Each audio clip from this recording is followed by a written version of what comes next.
mahasiswa sudah semuanya pada kegiatan. Saya ucapkan terima kasih banyak atas meluangkan waktunya di kegiatan diseminasi artinya ini sebagai tuntutan tugasnya di Guru Tunggal untuk modul 1 4. Jadi untuk aksi nyata ini di LMS-nya, di penilaiannya, saya dituntut untuk menampilkan video diseminasi selama 60 menit ke depan. Jadi mungkin Bapak Ibu selama kurang lebih 60 menit ke depan bersama dengan saya, mudah-mudahan tidak bosan dan juga mudah-mudahan ada ilmu yang bisa bertambah pada ilmu semua walaupun sedikit. Saya ucapkan terima kasih banyak yang sebesar-besarnya atas luang waktu yang telah diluangkan dari Bapak Ibu sekalian. Terima kasih. Ya, baik, sebelum kita melaksanakan diseminasi ini, baiknya kita buka kegiatan kita hari ini dengan mengucapkan keselamatan bersama-sama. Ya, jadi Bapak Ibu sekalian, alhamdulillah hari ini saya melaksanakan kegiatan diseminasi budaya positif di modul 1.4. Apa sih budaya positif? Mungkin nanti kita akan bahas bersama-sama. Mungkin sebelumnya bukan dalam artian di sini saya lebih tahu atau bagaimana, tapi kita sharing saja, sharing pemikiran apa yang saya punya ketika saya belajar ini bisa diserahkan kepada Bapak Ibu sekalian. Mudah-mudahan nanti bisa jadi bekal juga di kegiatan semester baru kepada peserta didik kita. Nah, selanjutnya, sebelum kita mulai, biar kita tidak tegang, silakan untuk senyum dulu selama 30 detik. Ya, biar kita enak juga melihat kalau kita sangat cantik gitu kan. Ya. Jadi biar apa? Biasanya kalau misalnya senyum itu bisa membuat kita awet muda. Jadi nggak boleh buka tuh,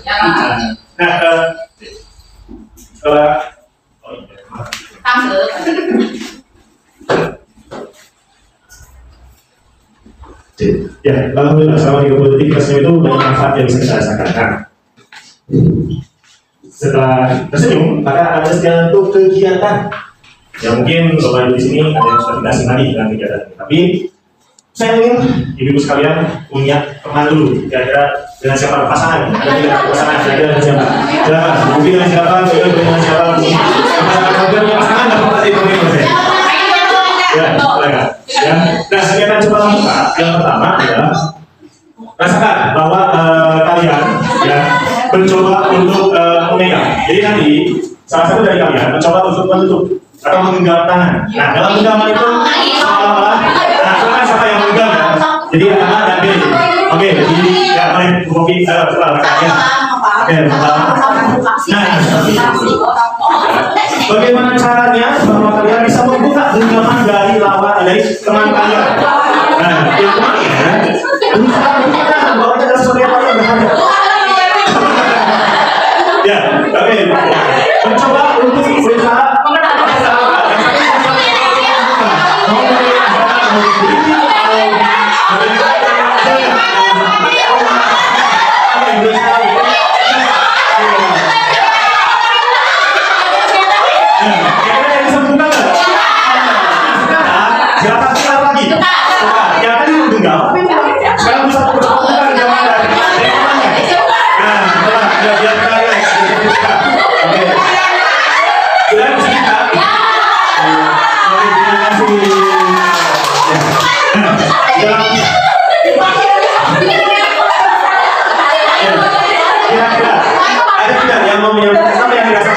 ketika ada yang berusaha oke, terima kasih ya. Nah, bahwa kira-kira kenapa yang satu tidak mau membuka? Sesuatu yang berat. Nah, kira-kira ketika mempertahankan tidak bisa dibuka. Siapa yang bisa membuka di dalam sini? Berarti konsep kontrol yang ada dalam ini. Nah, ini ya. Yang pertama, ini pertanyaan tadi yang saya sampaikan. Betul, kalau dalam sesungguhnya yang pegang kendali kontrol untuk membuka itu siapa sih pasti bukan orang lain. Kita sepakati ya. Jadi kita akan disepakati selama forum diseminasi. Boleh sambil makan dulu. Oke, yang pertama boleh silakan ya Bapak Ibu boleh sambil makan minum terus jadi apa lagi? Berjalan dengan happy. Berjalan dengan happy. Tidak tegang ya. Saya nggak pengen tegang. Ini pertama kali saya menjadi apa? Di sini ternyata tidak ada. Oke, kedua berjalan dengan happy. Ketiga, saya apa lagi? Buka. Di sekolah. Ya, itu yang ibaratnya kita harapkan. Dan budaya positif tersebut dapat dijalankan dan konsep ini adalah konsep-konsep dari budaya positif. ada yang pertama disiplin positif dan nilai-nilai kebajikan universal kompetensi. Yang kedua ada teori motivasi, hukuman dan penghargaan atau restitusi. Yang ketiga keyakinan kelas. Yang keempat kebutuhan dasar manusia dan dunia berkualitas. Ada restitusi 5 posisi kontrol nanti kita akan belajar, dan restitusi tentang segitiga restitusi. Nah ini adalah konsep-konsep yang ibaratnya tentang budaya positif. Jadi budaya positif itu diadari berbagai macam dan itu menjadi suatu hal budaya positif yang bisa kita jalankan di sekolah. Yang pertama,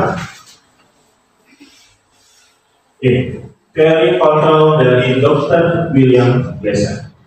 Dr. William menyatakan bahwa dalam kontrol teori dikembangkan itu ada beberapa hal. Yang pertama, ilusi guru mengontrol murid. Yang kedua, ini ilusi bahwa semua penguatan positif efektif dan bermanfaat. Dan ilusi bahwa orang dewasa memiliki hak untuk memaksa. Ada nanti selanjutnya. Ini dari teori kontrol Dr. William Glasser. Yaitu seorang psikiater dan juga peneliti di negaranya. Selanjutnya dari keempat itu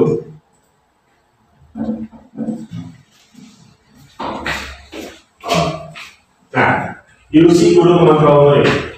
Itu bayangkan bahwa kita mencoba untuk mengontrol murid-murid kita. Ya. Dan sebetulnya tidak salah kita mengontrol murid.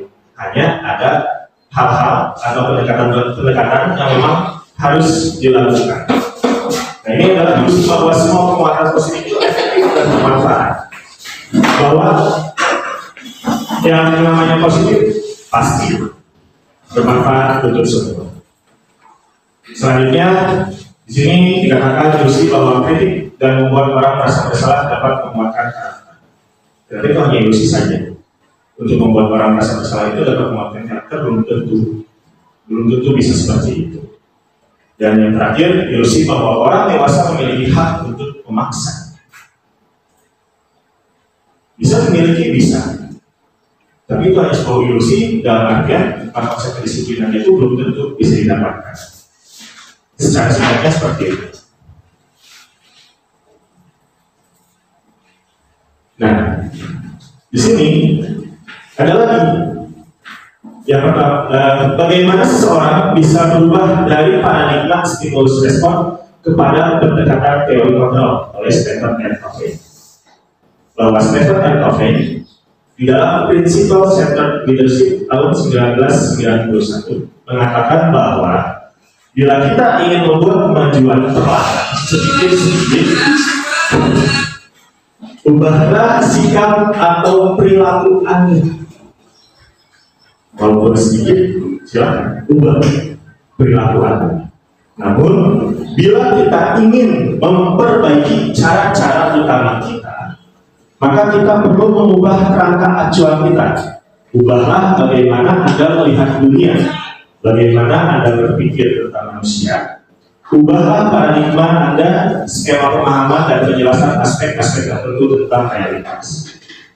Dalam sedikit pemahaman saya pribadi sebetulnya bahwa ternyata ketika kita ingin melangkah menjadi sebuah kemajuan, ada hal-hal yang memang harus kita ubah dari sudut pandang kita dan juga dari bagaimana kita merasakan dan membangun dari sebuah tujuan. Walaupun dunia itu tidak, kalau misalkan kita melihatnya bahwa tidak ada keindahan dalam dunia itu, maka kita akan ada keindahan yang kita rasakan. Jadi ketika kita ingin melangkah lebih maju pun rasanya akan sulit dan akan berat untuk kita, karena kita merasakan tidak ada kesenangan atau keindahan dalam dunia itu. Tapi walaupun dunia itu rusak, tidak ada kesenangan, tapi kalau kita merasakan ada keindahan dalam dunia itu, maka kita akan bisa merasakan dan kita akan maju. Dan ternyata ketika sedikit gambaran ketika tentang problem itu suatu masalah, tapi dalam bahasa Inggrisnya problem itu ternyata untuk membuat kita lebih maju lagi. Ketika ada masalah, berarti itu adalah suatu hal yang ada pada diri bahwa kita akan maju. Kalau tidak ada masalah, berarti kita akan stuck di situ. Mungkin orang lain mengatakan bahwa di zonanya nyaman, atau bahasanya zona nyaman dan zona tidak nyaman. Tapi ketika kita memiliki masalah, kita yakin bahwa masalah ini akan membuat kita maju. Nah, ini contoh dari stimulus respon dan teori kontrol. Ada beberapa hal di tabel bisa dilihat oleh dari ibu sekalian. Di sini stimulus responnya, realitas, kebutuhan kita sama, teori kontrolnya, realitas dan kebutuhan kita berbeda. Ini stimulus respon dengan teori kontrol yang bisa dilihat oleh ibu. Perilaku buruk dilihat sebagai suatu kesalahan. Semua perilaku memiliki tujuan. Itu tergantung dari kita bagaimana stimulusnya dan diwujudkan di dalam teori kontrolnya. Kalau saya bisa mengontrol orang lain, berarti teori kontrol itu Anda tidak bisa mengontrol orang lain. Seperti apa yang kita lakukan tadi? Ketika kita mengundang, dibuka oleh orang lain, ketika kita memang tidak ingin membuka, maka tidak akan terbuka. Tapi kalau ibaratnya orang lain belum memaksa, tapi kita ingin membuka dan memberikan kepada orang lain, maka kita akan terbuka. Ini stimulus respon dan teori kontrolnya. Nah, selanjutnya kita kembali di negara kita. Kita berkenalan lagi dengan bapak pendidikan kita. Di dunia pendidikan kita tidak akan pernah lepas dari bapak pendidikan kita, yaitu Bapak Ki Hajar Dewantara. Setiap pemikiran-pemikiran beliau ternyata sangat luar biasa. Sangat ibaratnya beliau sudah memikirkan bagaimana pendidikan di negara Indonesia dari dia ada sampai konsep jauh ke depan, sampai pada akhirnya ketika kita di kurikulum merdeka kita mengatakan lagi pada pemikiran-pemikiran dan filosofi dari Ki Hajar Dewantara. Nah, di sini Bapak Ki Hajar menyatakan bahwa di mana ada kemerdekaan, di situlah harus ada disiplin yang kuat. Sungguh disiplin itu bersifat self disiplin, yaitu kita sendiri yang mewajibkan kita dengan sekeras-kerasnya. Tetapi itu sama saja, sebab kalau kita tidak cakap melakukan self disiplin, wajiblah penguasa lain mendisiplin diri kita. Dan peraturan demikian itulah harus ada di dalam suasana yang merdeka. Ini Ki Hajar Dewantara dalam pemikiran konsepsi keteladanan sikap merdeka Cipta Kerja tahun 2013 1807. Dan luar biasa. Jadi di sini bahwa tentang disiplin, Bapak Ki Hajar menyatakan bahwa kita harus memiliki self disiplin dalam diri kita untuk orang-orang yang merdeka. Tidak ada yang mengatur. Tetapi ketika kita tidak ingin menyatakan diri kita disiplin, maka wajiblah penguasa lain. Jadi kalau misalnya kita melihat bahwa kita tidak disiplin, berarti yang disiplinkan pasti kita sebagai gurunya atau orang tua ketika di dalam lingkungan rumah, atau tokoh-tokoh masyarakat ketika memang ada di masyarakat. Nah, maka kita akan masuk kepada konsep disiplin positifnya. Formatnya itu ada gangguan seperti itu. Nah, disiplin positif adalah sebuah pendekatan yang dirancang untuk mengembangkan murid untuk menjadi pribadi dan anggota dari komunitas yang bertanggung jawab, penuh hormat dan kritis. Disiplin positif juga mengajarkan keterampilan sosial dan kehidupan yang penting dengan cara yang sangat menghormati dan membesarkan hati. Tidak hanya bagi murid, tetapi juga bagi orang dewasa, termasuk orang tua, guru, dan lainnya. Disiplin positif bertujuan untuk bekerja sama dengan murid dan tidak menentang mereka. Nah, disiplin positif ini ternyata adalah sebuah pendekatan yang dirancang untuk mengembangkan murid. Itu yang harus kita garis bawahi. Ini dirancang untuk menjadi pribadi dan anggota dari komunitas yang bertanggung jawab penuh, hormat dan kritis. Di sini kita tahu bahwa disiplin positif ini pasti arahnya ke arah yang lebih baik, di mana murid kita harus menjadi pribadi yang bertanggung jawab, penuh hormat dan juga kritis. Juga mengajarkan keterampilan sosial dan kehidupan. Dalam artian bahwa murid kita harus mengacu kepada kodrat alam dan kodrat zamannya. Mengacu pada bagaimana dia ilmu tentang hidup. Pada akhirnya seperti itu. Kita mengarahkannya pada ilmu hidup. Jadi kita bisa belajar untuk bagaimana secara kontekstual. Jadi ternyata kontekstual itu sangat penting untuk kita coba. Ya, kita lihat di lingkungan sekolah kita kontekstualnya seperti apa. Apa yang ibaratnya yang mendukung untuk pembelajaran. Kalau di daerah perkotaan atau daerah pedesaan atau pegunungan dan daerah lain pasti akan berbeda kontekstual ini.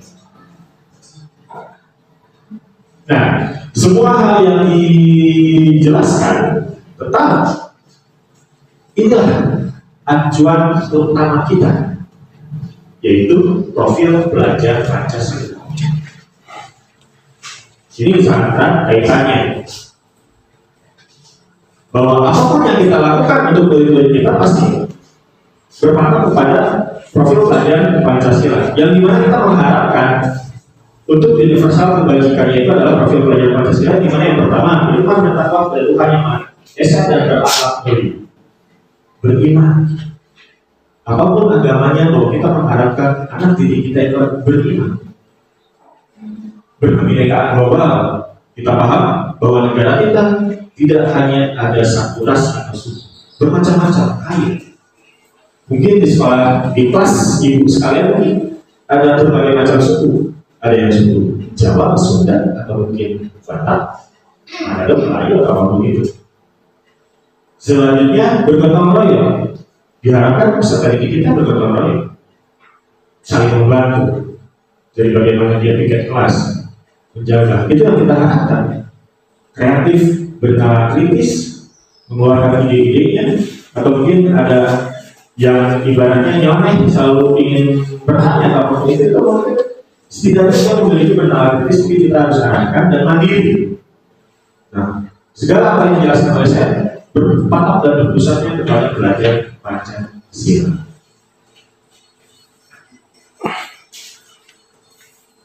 Nah, selanjutnya kepada hukuman, konsekuensi, dan restitusi.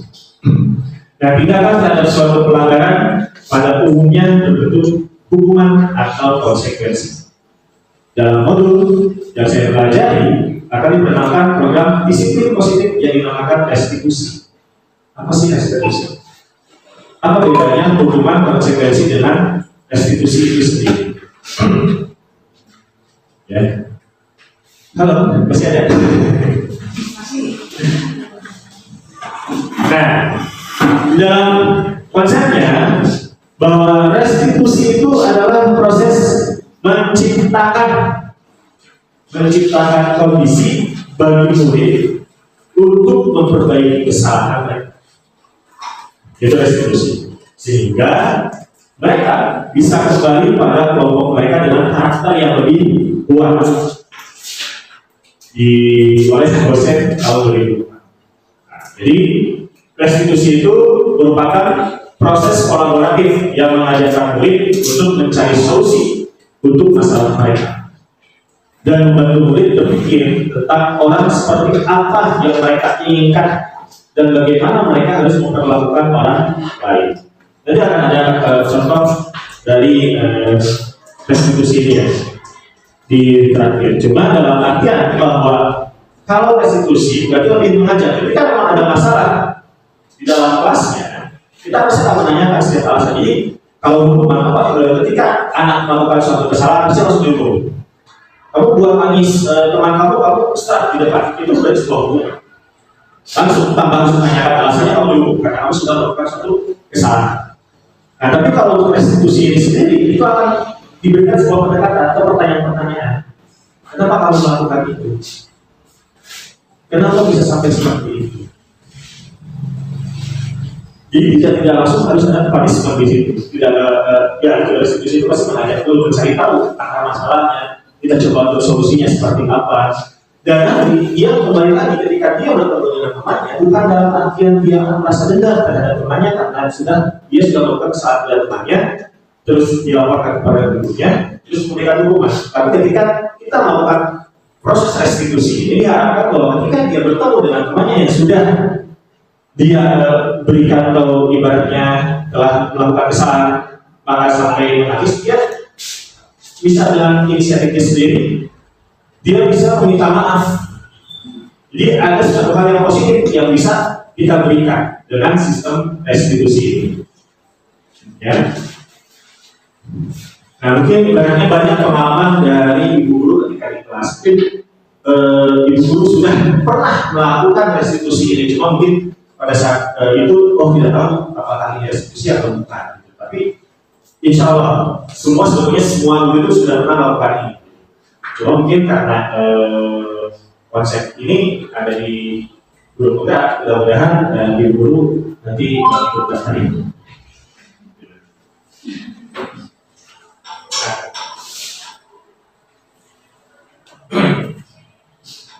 Nah, ini tentang identitas gagal dan identitas sukses, tadi tentang hukuman, konsekuensi dan restitusi. Nah, kalau di sini dikatakan bahwa hukuman itu sesuatu yang menyakitkan, harus terjadi. Kalau konsekuensi itu sesuatu harus terjadi, kalau restitusi itu berarti merupakan pilihan. Kalau hukuman tidak nyaman untuk murid untuk jangka waktu panjang, kalau konsekuensi tidak nyaman untuk jangka pendek. Nah, kalau restitusi kita menguangkan proses muridnya dalam jangka waktu yang panjang. Kalau hukuman, korban mendapat keadilan. Tadi, kalau konsekuensi, korban bisa diabaikan.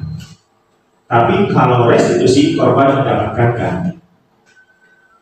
Nah, kalau hukuman, murid anak akan tersakiti. Kalau misalkan konsekuensi, murid anak dibuat tidak nyaman.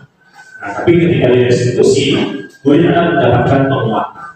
Seperti itu. Ini contoh dari hukuman, konsekuensi, dan restitusi. Jadi kalau misalkan mau, boleh di-share.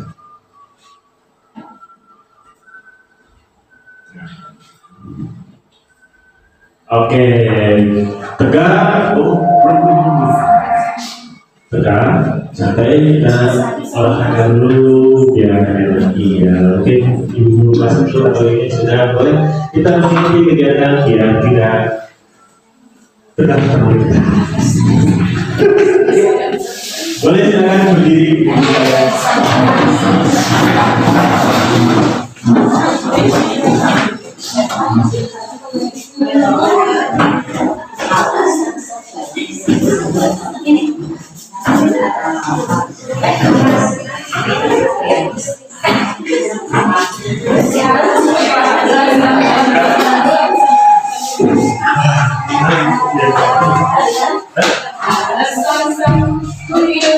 Bluetooth.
Jadi biasa materi komoditas dan semuanya yang materi itu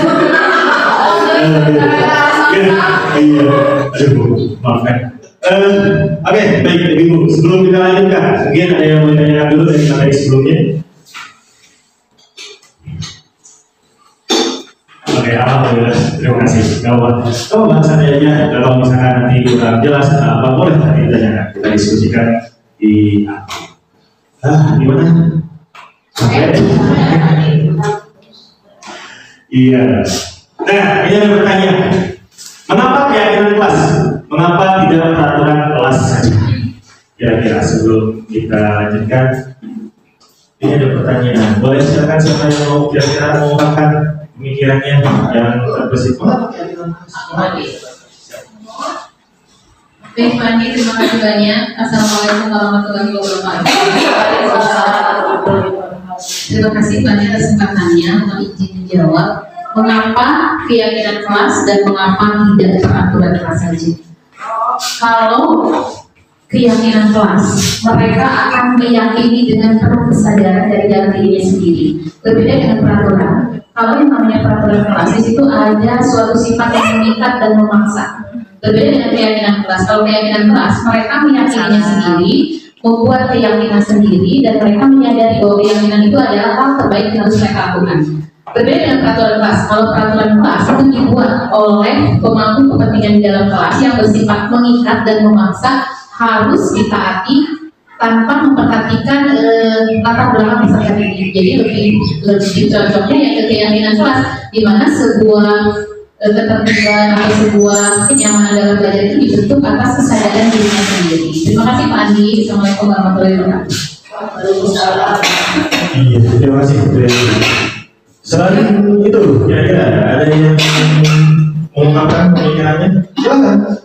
Tidak ada salah di sini. Kita coba untuk mengungkapkan pemikiran. Kira-kira ada lagi yang mau? Oke, sudah. Ada.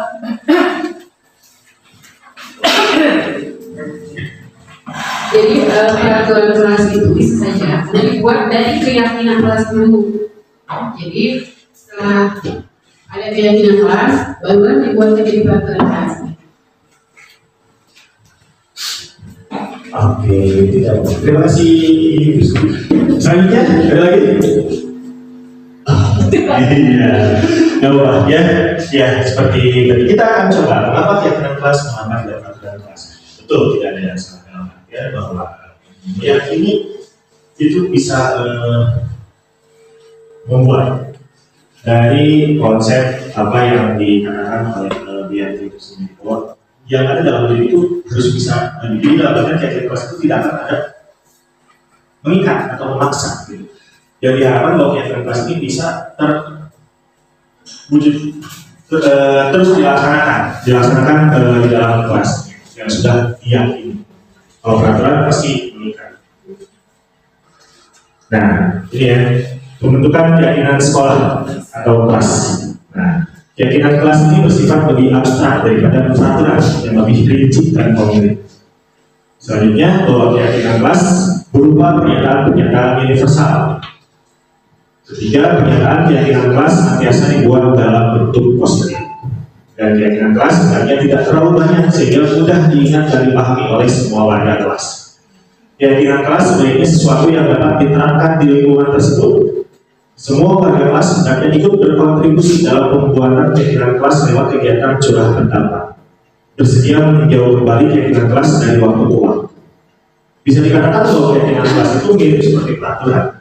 Tapi hanya saja kalau keyakinan kelas dibuat oleh warga di kelasnya, oleh muridnya dengan bahasa-bahasa yang mudah diingat, dipahami oleh setiap murid.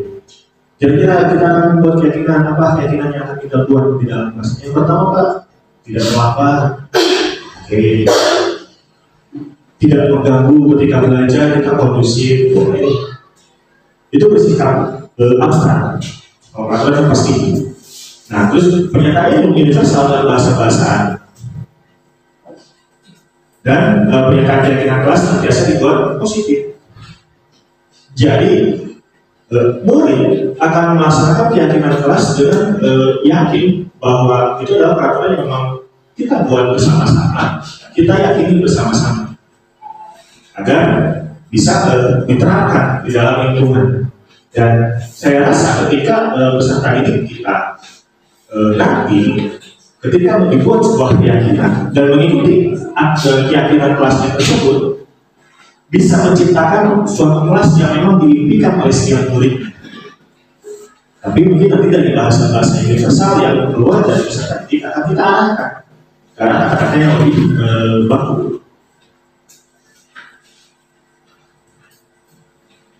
Nah, ini contoh dari keyakinan kelas yang ada.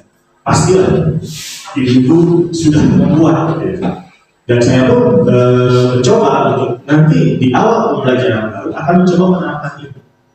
Yang diharapkan bahwa keyakinan kelas ini akan menjadi apa ya? Koridor. Kalau kereta api mungkin relnya untuk terus melaju bahwa kita akan melakukan ini. Jadi ketika ada teman-teman yang melakukan tidak sesuai dengan apa yang kita yakini di dalam kelas, mereka bisa saling bertanggung jawab untuk saling mengingatkan bahwa nggak boleh seperti itu, kan kita sudah meyakini.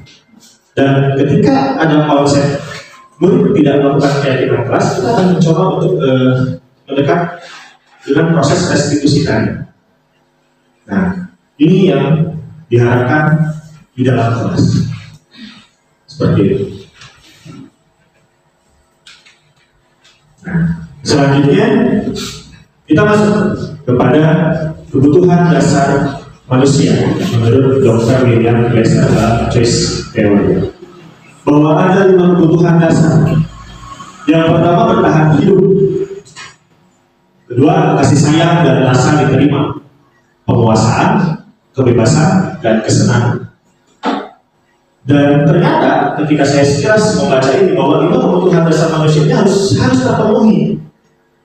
Jika 5 kebutuhan dasar ini ada yang tidak terpenuhi, maka akan ada hal-hal negatif yang terlihat. Mungkin kalau misalnya kita lihat peserta didik kita, kenapa sih si ini, si A, sifatnya ibaratnya ingin sering mengganggu, dalam artian pengen terlihat, pengen eksis di dalam kelas. Berarti ada 5 kebutuhan dasar manusia yang tidak terpenuhi. Apakah itu penguasaan, apakah itu kebebasan, kesenangan, kasih sayang dan rasa diterima, atau bertahan hidup? Gitu. Ketika kebebasan mungkin tidak terkuasai, mungkin dia akan mengganggu temannya yang melakukan suatu hal. Dan jika kurang kesenangannya, mungkin dia ada perasaan yang minder, tidak ada rasa percaya diri, bisa seperti itu. Nah, ini ada 5 kebutuhan dasar manusia yang memang kita sebagai guru harus tahu tentang 5 kebutuhan dasar, dan ketika melihat peserta didik kita melakukan ibaratnya mungkin tidak seperti biasanya, mungkin ada 5 kebutuhan dasar manusia yang tidak terpenuhi. Dan saya baru tahu ini. Ternyata mungkin kalau misalkan kita lihat anak didik kita seperti ini, pasti ada yang ternyata ada kebutuhan dasar manusia yang tidak terpenuhi. Nah, dilihat di sini ternyata bahwa ketika seorang murid yang tidak begitu berhasil secara akademik, mungkin kebutuhannya akan kekuasaan tidak terpenuhi di sekolah. Oleh karena itu, mungkin dia akan mencoba untuk memenuhi kebutuhan kekuasaannya dengan mencoba mengatur orang lain di lapangan bermain atau bahkan menyakiti mereka secara fisik.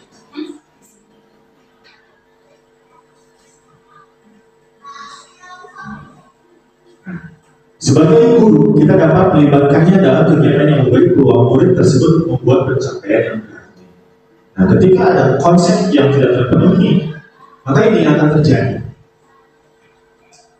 Ini adalah kebutuhan dasar tentang kekuasaan yang tidak terpenuhi. Jadi, ternyata menjadi seorang guru, mudah tidak mudah, itu tergantung dari bagaimana kita melihat. Dan ternyata saya merasa, betul. Jadi seorang guru itu harus banyak bisanya, bisa menilai orang, harus bisa membaca karakter peserta didik kita. Ketika datang dia berkurang kerja, kita pasti banyak menebak, oh, ini anak di rumah gimana gitu kan? Apakah oleh orang tuanya mungkin sudah dimarahi terus datang? Berarti kita sebagai guru juga harus peka juga gitu. Dan itu berpengaruh besar kepada peserta didik kita satu hari itu, atau mungkin akan berkelanjutan. Sebagai seorang guru juga harus bisa mampu menjadi psikiater yang baik, dapat teman curhat yang baik untuk peserta didik kita. Mungkin banyak masalah yang tidak bisa dia ceritakan, tapi dia munculkan dari gestur bahasa tubuhnya. Dan ternyata kalau ini kan gitu, sangat apa ya, sangat bukan sulit dalam artian bahwa menjadi guru kita harus otak luar dalam terhadap peserta didik kita. Nah, selanjutnya dari 5 kebutuhan dasar tadi manusia itu masuk kepada restitusi 5 posisi kontrol. Apa sih 5 posisi kontrol? Nah, dalam buku restitusi Restructuring School Discipline oleh Dian Gosen tahun 1998 mengungkapkan bahwa guru perlu meninjau kembali penerapan disiplin di dalam ruang kelas mereka selama ini. Ada apa sih di dalam ruang kelas? Banyak yang terjadi dan banyak pasti yang dialami. Oke, sebelum kita masuk, kita lihat dulu sedikit video tentang 5 posisi kontrol. Ada apa saja dan bagaimana mereka berproses dalam setiap posisi kontrolnya. Mungkin sudah pernah ada yang lihat, tapi ini mencoba untuk mengingatkan kembali.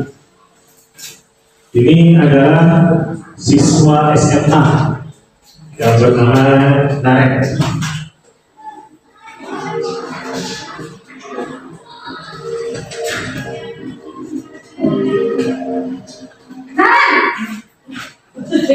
Sini kamu. Selamat pagi, Bu. Selalu terlambat. Kamu deh, pasti terlambat. Maaf, Bu. Saya Apa? Apa coba? Alasan kamu apa lagi? Kapan sih kamu tidak terlambat? Malas sekali ya kamu jadi anak. saya Dasar pemalas. Gak kapok-kapok sih kamu. Sudah berapa kali terlambat? Sana, kamu keliling lapangan basket 2 kali. kenapa saya harus keliling lapangan basket, Bu? Kenapa? Kamu orang ibu. Berani-beraninya jawab. Sudah terlambat, masih berani jawab pula. Sekarang, keliling lapangan basket 5 kali sekalian. Biar kapok. Cepat. Pergi sana ke lapangan basket.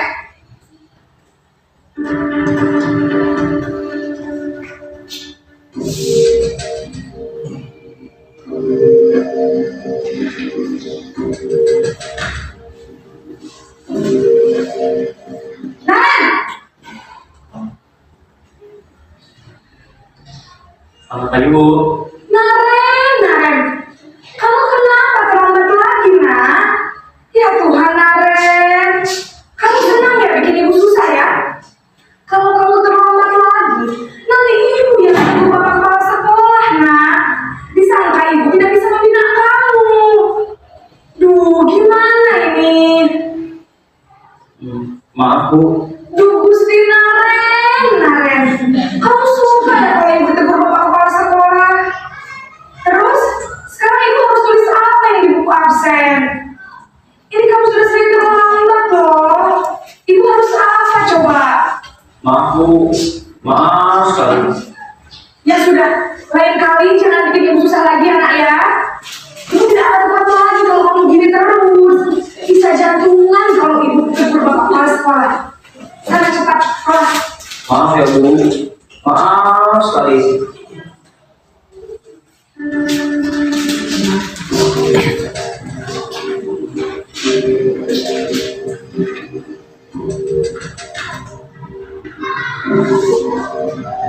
Naren,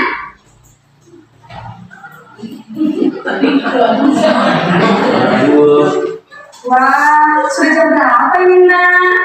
Terlambat lagi ya saya. Iya Bu, habis ibu saya lupa bangunkan saya Bu. Kamu malah menyalahkan ibu kamu. Kamu bukannya anak yang paling kencang. Kok terlambat sih? Iya Bu, saya memang terlambat bangun tadi. Jadi biarpun saya lari kencang, tetap gak kencang Bu. Ya sudah sana, nanti lain kali larinya lebih kencang lagi ya. Biar gak terlambat lagi. Bikin senang ibu, demi ibu. Bisa kan? Bisa lah Bu. Ya sudah sana masuk kelas. Ibu beresin urusan absen kamu. Kamu ini ada tes saja.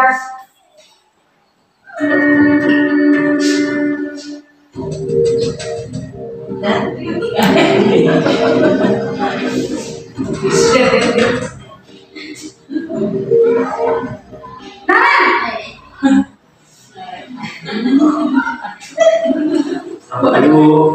Naren, apa peraturan sekolah kita tentang jam berapa kita harus masuk sekolah, nak? Kita harus di sekolah jam 7 Bu. Iya betul, sekarang sudah jam 7.20. Naren sudah tahu konsekuensinya jika terlambat hadir.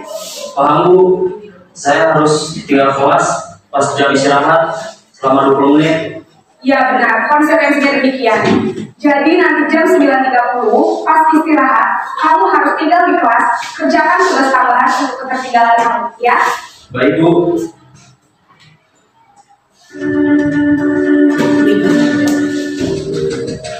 Baik Bu.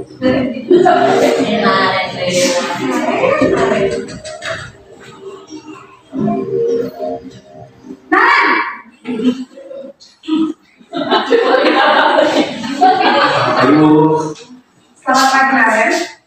Maaf Bu, saya terlambat. Iya, sekolah masuknya jam 7, sekarang sudah jam 7.20. Jadi sekarang bagaimana ini, Naren?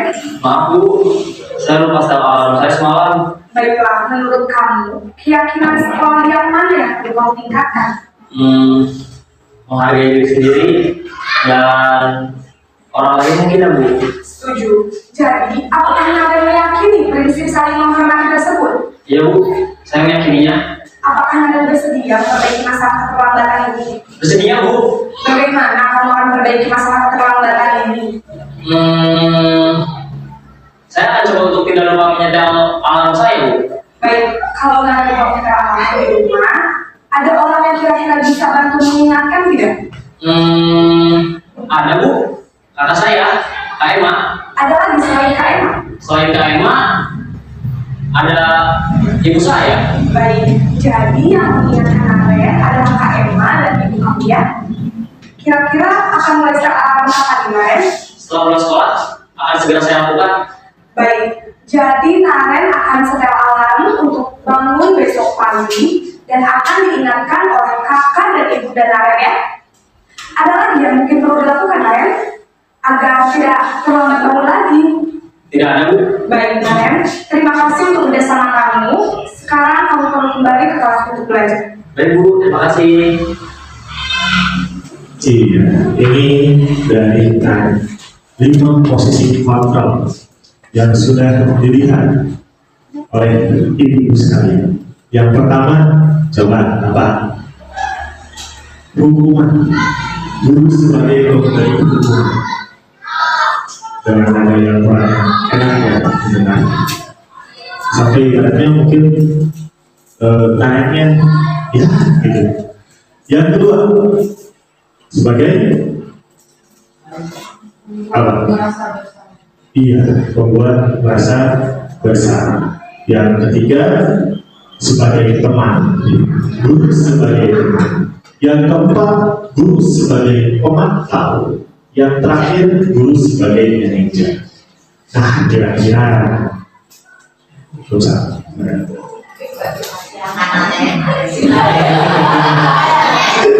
Ya, nah, sekarang saya mau tanya ya, Bapak Ibu dari kelima posisi kontrol ini, saya ingin tahu bukan pada wadah negara, saya ingin tahu. Bapak Ibu pernah di posisi berapa sih? Iya. Oke. Nah, menurut ibu, bapak ibu guru sekalian, sebetulnya yang paling apa ya? Yang seharusnya yang paling afdol, kira-kira di posisi berapa? Posisi itu. Nah, betul. Bahwa saya juga ingatkan bahwa ternyata posisi yang paling baik sebagai seorang guru itu ada di posisi 4 dan di posisi 5 sebagai seorang pemantau dan sebagai seorang manajer. Jadi tidak hanya memberikan sebuah hukuman atau merasakan bersalah itu kalau misalkan ada yang lain kita diskusi kalau merasa bersalah itu kayaknya guru itu seperti bermain playing victim gitu.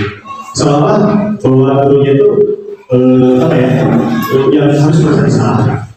Nah ternyata dari posisi itu posisi keempat dan kelima yang diharapkan bisa lebih diterapkan di dalam kelas. Ya, bisa diharapkan kita laksanakan. Ibaratnya mungkin saya juga mencoba menyadari diri bahwa ternyata 1, 2, 3 itu sering saya lakukan sebelum-sebelumnya. Nah, ketika saya mencoba mendapatkan pemahaman seperti ini, ternyata di posisi keempat dan kelima lah yang paling afdol yang mudah-mudahan bisa membuat peserta didik kita tanpa harus kita itu mereka sudah sadar dengan bahasa yang dengan jangka panjang bisa membuat peserta didik itu sadar dengan apa yang dia lakukan. Mungkin kalau misalkan, kamu jangan seperti itu Islam, mungkin pada saat itu dia jerah, tapi entah untuk jangka selanjutnya apakah dia akan melakukan itu atau tidak. Jadi diharapkan kalau misalkan posisi yang keempat dan kelima untuk jangka panjangnya bisa dilaksanakan. Ya. Nah, ini 5 posisi kontrol sebagai hukum, pembuat merasa bersalah, pemantau dan manajer. Ya. Apakah harus di kelas? Tidak. Di seluruh sekolah diharapkan bisa seperti itu. Kita melihat. Nah, ini 5 posisi kontrol yang dari dasar ekspektor. Nah, ini motivasinya guru berbuat kalau misalkan hukum tadi menghadik gitu kan. Mungkin tidak sampai tunjuk juga coba. Nah, terus kalau kamu tidak melakukannya, awas ya dirasakan. Itu sebagai posisi penghukum. Gitu. Nah, kalau misalkan membuat rasa bersalah mengatakan seharusnya itu kecewa gitu. Dengan apa yang kamu lakukan ini kecewa. Kamu tahu nggak? Kamu sudah tahu ibu lelah sekali mengatakannya ibu stres.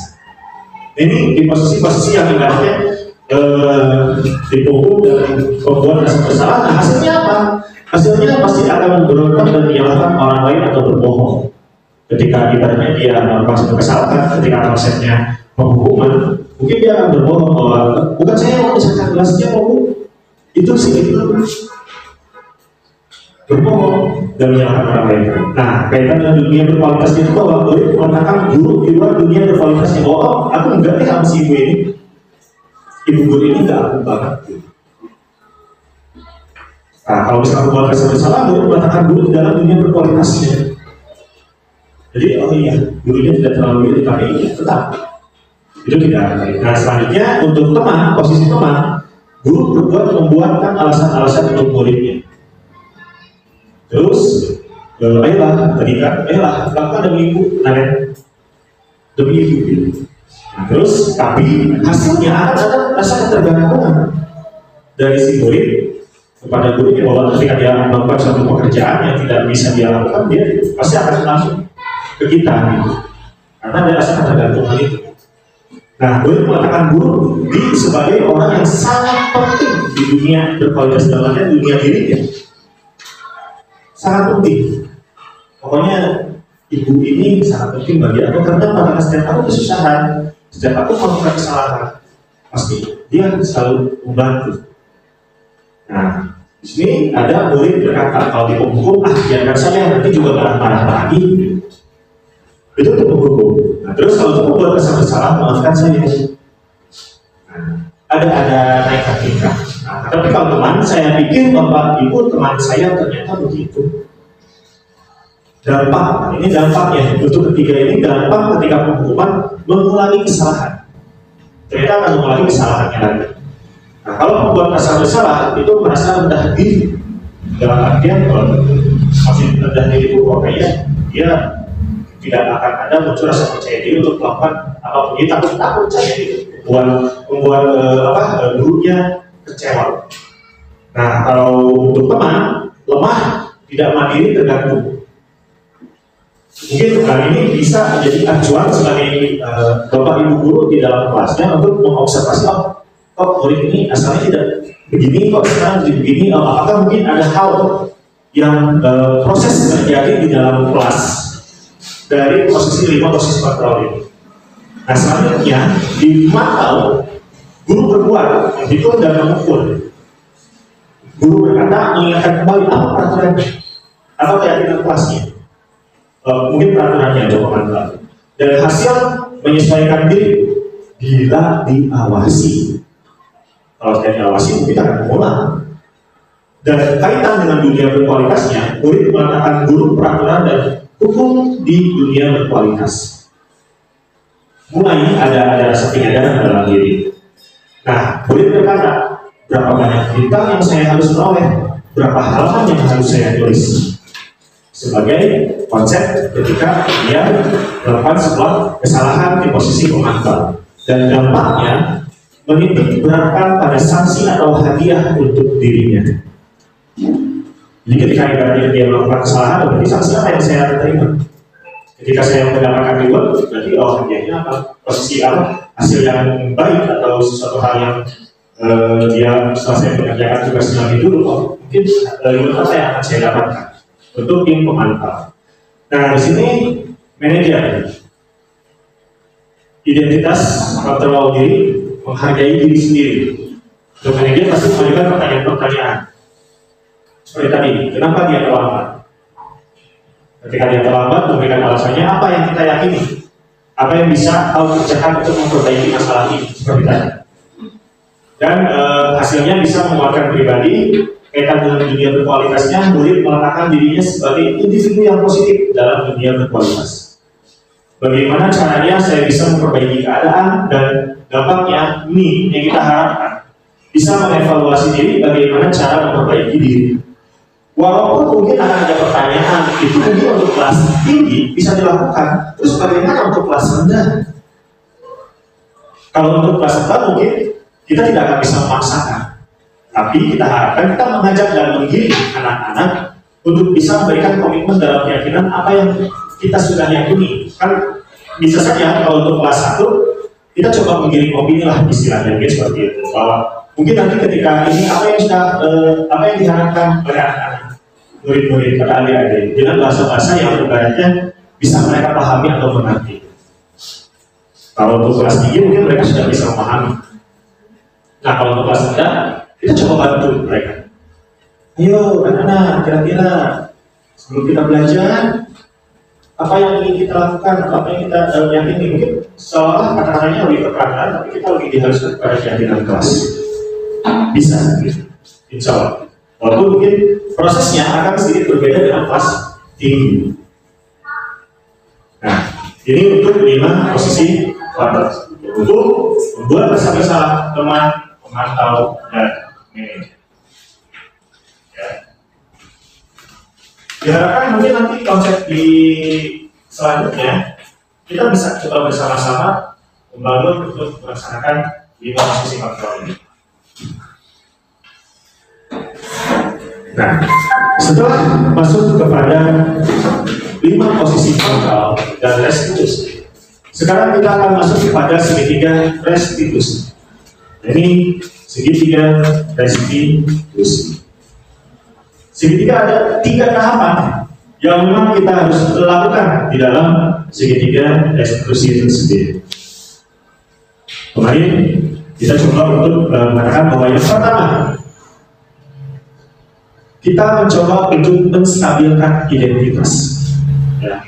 Menstabilkan identitas ketika kita memanggil peserta didik kita, menanyakan pasti di sini menstabilkan identitas itu berarti bahwa kadang-kadang setiap orang pasti pernah melakukan kesalahan. Kamu bukan satu-satunya yang pernah melakukan ini. Itu kita menstabilkan dulu identitas peserta itu. Setelah menstabilkan identitas, kita mencoba untuk memvalidasi tindakan yang salah. Yaitu kamu tentu punya alasan mengapa melakukan itu. Kita validasi kesalahan apa. Adakah cara yang lebih efektif untuk mendapatkan apa yang kamu butuhkan? Nah, setelah memvalidasi tingkatan yang salah, kita mencoba untuk menanyakan keyakinan kelas apa yang kalau kita sepakati, kamu ingin menjadi orang seperti apa. Dan ternyata keyakinan kelas itu pasti akan dibuat di awal tahun ajaran baru, di awal ketika mereka masuk ke kelas yang baru. Gitu. Nah, coba untuk buat keyakinan. Berapa?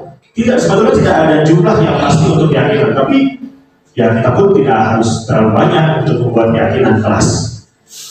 Coba kita sepakati segimana? Mau 1, 2, 3, atau 5 boleh. Yang penting itu bisa dilaksanakan dengan baik. Nah ini untuk segitiga restitusi. Ya, belajar untuk maksudnya itu untuk segitiga restitusi itu adalah ketika ada peserta itu yang melakukan kesalahan, kita panggil, kita melakukan ini. Bahwa yang pertama kita harus tampilkan identitas dari peserta didiknya, memvalidasi kita, terus menanyakan jawabannya. Dan ya, kemarin saya mencoba untuk membuat segitiga restitusi ini, tapi mohon maaf kalau misalkan tidak sempurna.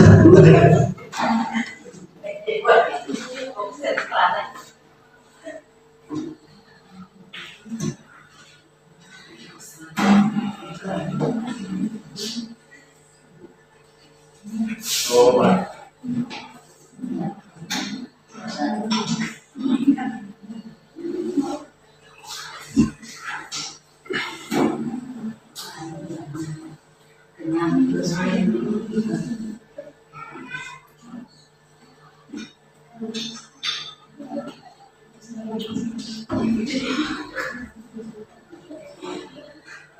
Nah, kemarin mencoba untuk melakukan shooting.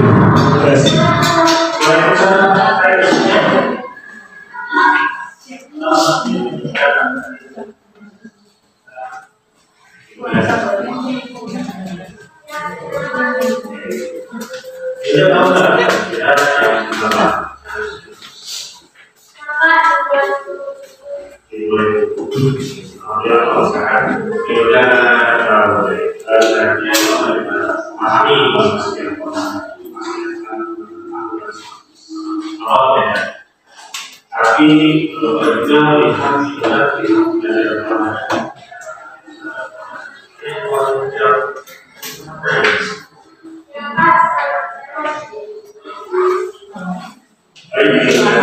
setiap orang pasti pernah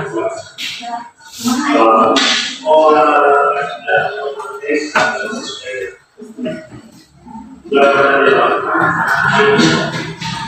tapi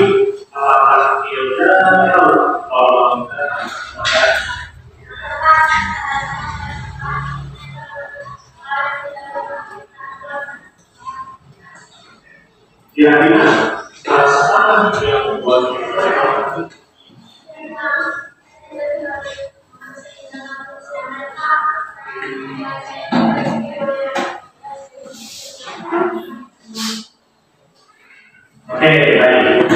Bukannya kemarin kita sudah melakukan atau membuat jaringan sosial.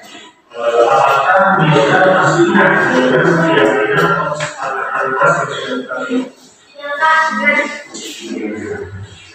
apa yang kita mau membacakan?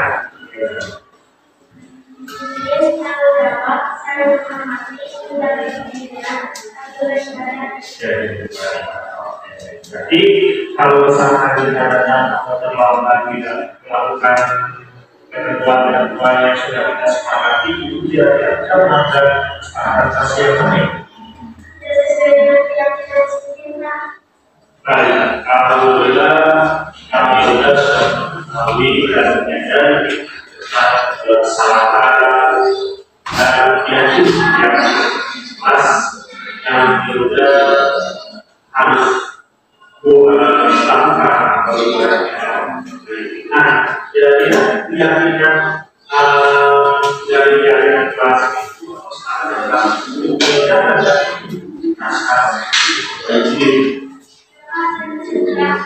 apa yang akan dilakukan kesalahan itu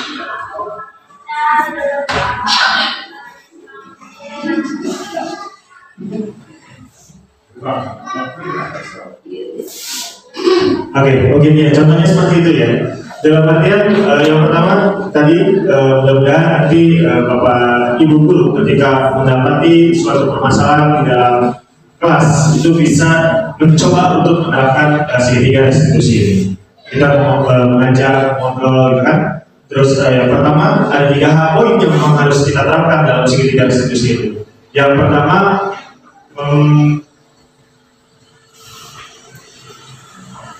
yang pertama menstabilkan identitas dulu ya.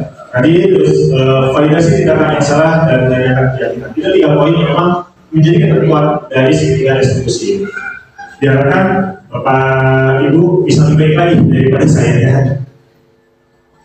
Nah, yang ternyata bahwa seorang guru yang baik harus memiliki kemampuan dalam mendidikan budaya positif di sekolah. Budaya positif tersebut dapat dijalankan dan menerapkan konsep-konsep inti. Nah, ini dari budaya positif. Jadi budaya positif itu apa sih? Ini konsep yang memang harus kita terapkan di dalam sekolah. Yang pertama tadi disiplin positif dan nilai-nilai kebajikan universal, teori motivasi hukum dan penghargaan, restitusi, keyakinan kelas, kebutuhan dasar manusia dan dunia berkualitas, restitusi 5 posisi kontrol, dan restitusi segitiga restitusi.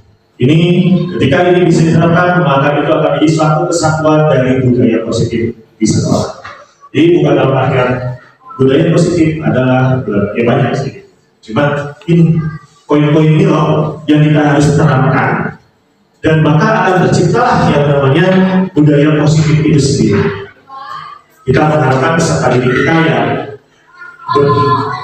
berprofil belajar Pancasila tidak akan lari kemana. Itu poin yang sangat penting.